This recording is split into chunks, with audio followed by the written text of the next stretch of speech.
How's it going, guys? Welcome back to another video.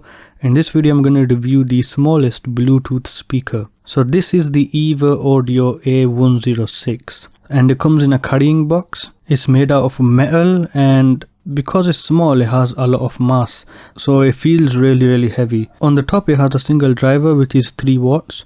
It has a micro USB to charge and it lasts 4 hours on a single battery, which I mean isn't enough, but then again it is really small. Now opposite the micro USB it has a single button which does all the pause, play, power on and everything, and it also lights up. Now initially I thought this wasn't really going to be good at all or anything. It only has a single 3-watt driver, so I didn't really expect much out of it. But if you look at the bottom, it has a custom bass radiator, so this helps with the low end frequencies, and it gets really loud. And what I'm going to do now is explain the sound and then we'll do the sound quality test. So what I find is the driver on top has really good high frequencies. Because it's small, it can reproduce those high frequencies much easier, and the bass radiator helps with the low end and it works really well. Again, I didn't think it was going to sound all that, but it's not only really loud, but it sounds really good as well. So this is my new favorite portable speaker which I can take out and about, and it's not even all that expensive, only about 17-18 pounds, which is really nice. So overall I think it's really good. I'll leave a link in the description if you want to go buy it. Leave a comment if you have any questions and all that. I'll go ahead and answer them. I'll see you guys in another video. I'll leave you with the sound quality tests.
Let's roll.